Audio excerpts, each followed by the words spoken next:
বিদ্যুতের short circuit থেকে আগুন লেগে হরিশ্চন্দ্রপুর থানা এলাকার রাঙ্গাইপুর গ্রামে পরিযায়ী শ্রমিক আনসার আলীর ঘর পুড়ে ছাই হয়ে যায়। ঘরে থাকা নগদ 20,000 টাকা থেকে শুরু করে যাবতীয় জিনিসপত্র ভস্মীভূত। বৃষ্টি মাথায় আনসারের পরিবার ও তার পৌড়া মায়ের এখন দিন কাটছে খোলা আকাশের নিচে।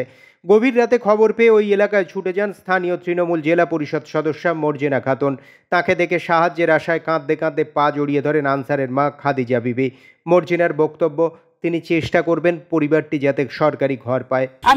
আমি দেখলাম, দেখে আমি খবর পাওয়া মাত্র ছুটে আসলাম। আমাদের মাননীয় মুখ্যমন্ত্রী মমতা ব্যানার্জি, যারা অসহায় পরিবার, যারা মানে কোনো যদি হয়ে যায় অসহায় পরিবারের পাশে মাননীয় মুখ্যমন্ত্রী থাকতে বলেছেন, তাই আমি তার খবর শুনে আমি ছুটে আসলাম। অন্যদিকে এমন ঘটনা সামনে আসতেই সরব বিরোধীরা। গোটা ঘটনা নিয়ে শুরু হয়েছে রাজনৈতিক তরজা। রাজা এবং প্রজার যে যুগ ফিরে এসছে, এটা সভ্য সমাজের কাছে মানে খুব লজ্জার এবং নিন্দনীয়। আমরা ধিক্কার জানাচ্ছি।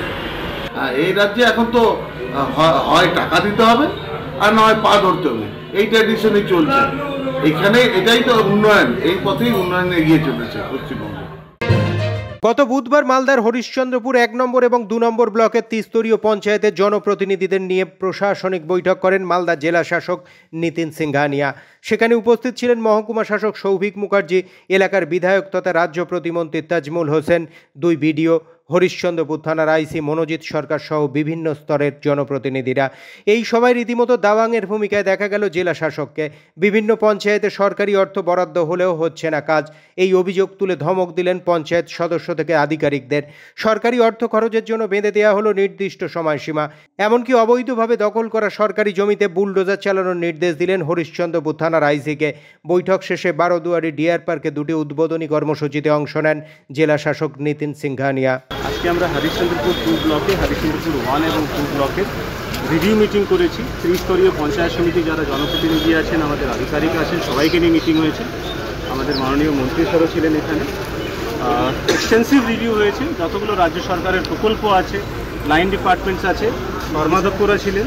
সবার অভাব, অভিযোগ, যা যা অসুবিধে হচ্ছে, ফিল্ড লেভেলে আরও কী করে ভালো কোঅর্ডিনেশন হয়, কাজগুলো তাড়াতাড়ি করা যায়।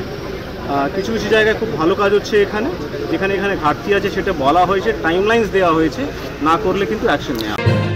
এবার দুর্নীতির অভিযোগে পোস্টার পড়ল বহরমপুর শহরে বিজেপি জেলা কার্যালয়ে। সেখানে নবনির্মীয়মান পার্টি অফিস ঘিরে কেউ বা কারা পোস্টার মেরে রেখে গেছে যে এই পার্টি কার্যালয় নির্মাণের অবদান কারো একার নয়। বিভিন্ন বিজেপি নেতার নামের পাশে টাকারও উল্লেখ আছে সেই পোস্টারে, যা নিয়ে শুরু হয়েছে নতুন বিতর্ক।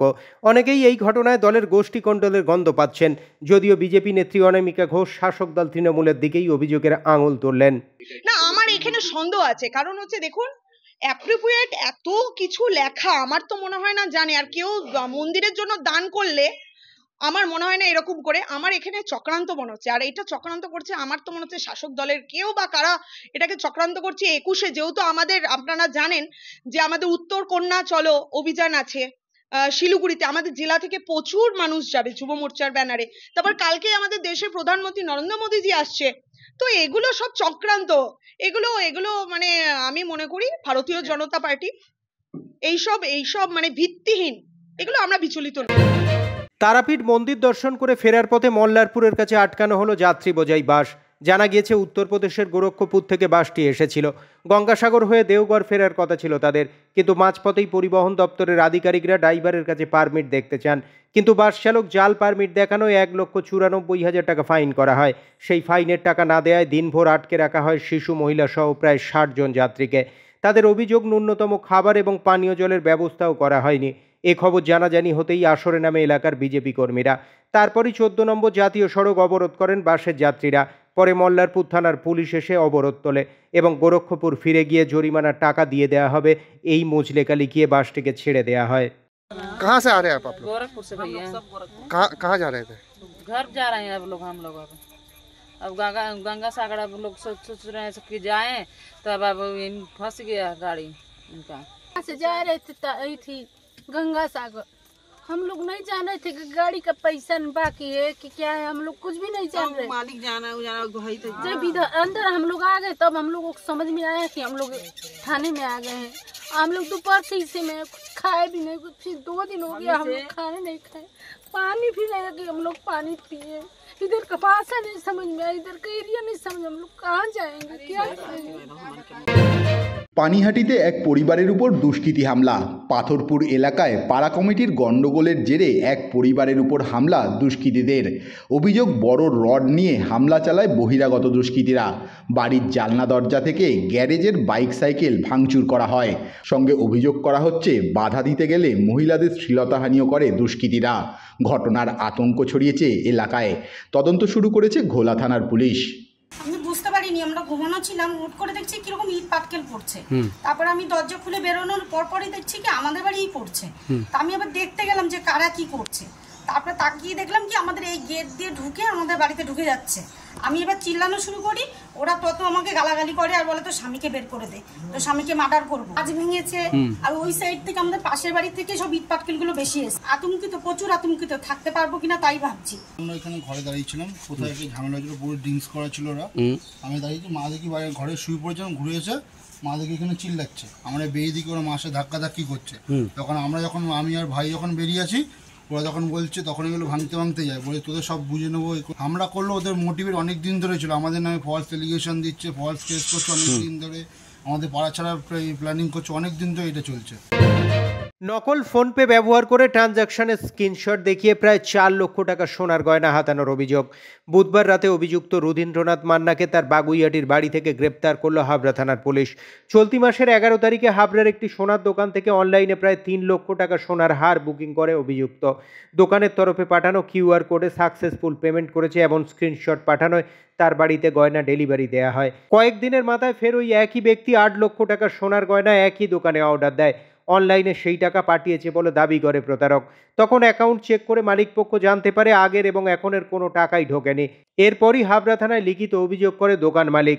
তদন্তে নেমে পুলিশ জানতে পারে সে শুধুমাত্র এই একটা দোকান নয়, এরকম একাধিক দোকানে প্রতারণার ফাঁদ পেতেছিল। তার কাছ থেকে পাওয়া সব গয়না বাজেয়াপ্ত করেছে পুলিশ।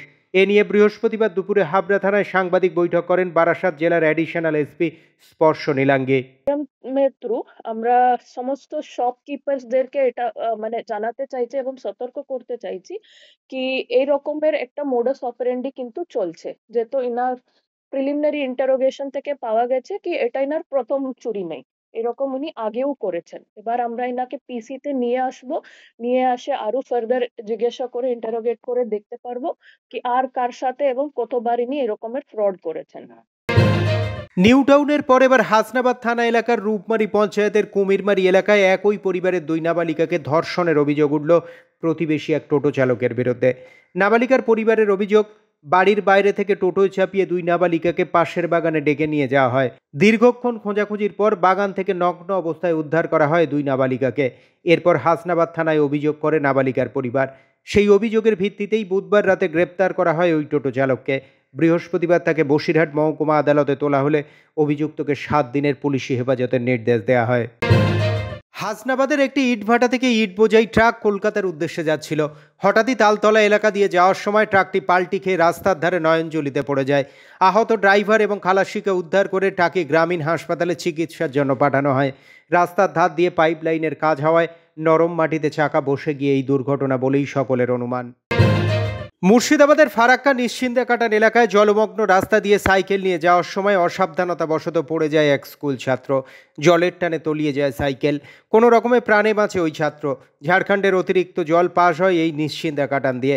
টানা কয়েকদিন ঝাড়খণ্ডে অতিরিক্ত বৃষ্টির ফলে এই অঞ্চলের জলস্তর অনেকটাই বেড়েছে। একটু অসাবধান হলেই বিপদ। এক প্রকার প্রাণের ঝুঁকি নিয়েই রাস্তা পারাপার করে স্কুল পড়ুয়ারা, তাই বিকল্প ব্রিজের দাবিতে সরব গ্রামবাসীরা। আইসিডিএসে শিশুদের খাবারে পচা ডিম এবং দুর্গন্ধযুক্ত সবজি রান্না করার অভিযোগে উত্তেজনা ছড়ালো মুর্শিদাবাদের জঙ্গিপুর পৌরসভার 8 নম্বর ওয়ার্ডে। এই ঘটনার প্রতিবাদে বৃহস্পতিবার সকাল থেকে বিক্ষোভ দেখাতে শুরু করেন অভিভাবকরা। আইসিডিএস কর্মীদের সঙ্গে শুরু হয় বচসাও। রান্না করা খাবার মাটিতে ছুঁড়ে ফেলে অভিভাবকরা।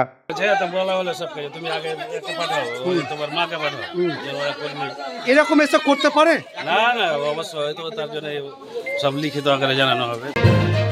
জমি নিয়ে বিবাদের জেরে মামাতো ভাইয়ের হাতে খুন দিদি।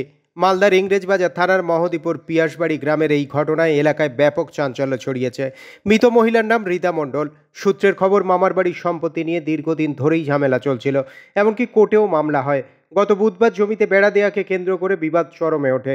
তখন আচমকাই মামাতো ভাই টিঙ্কু মণ্ডল ধারালো অস্ত্রের কোপ বসিয়ে দেয় রীতা দেবীর ঘাড়ে। ঘটনাস্থলেই মৃত্যু হয় তার। খবর পেয়ে ছুটে যায় ইংরেজবাজার থানার পুলিশ। দেহটিকে উদ্ধার করে মালদা মেডিকেল কলেজ হাসপাতালে ময়না তদন্তের জন্য পাঠানো হয়, যদিও ঘটনার পর থেকে পলাতক অভিযুক্ত। জমি জায়গা নিয়ে আমার মামার ছেলে কতটা জমি নিয়ে গন্ডগোল, কতদিন ধরে? এই প্রায় 2 বিঘা জমি আজকে কি হয়েছিল? আজকে কিছুই না, বেড়া ঘেরেছিল, তার জন্যই এই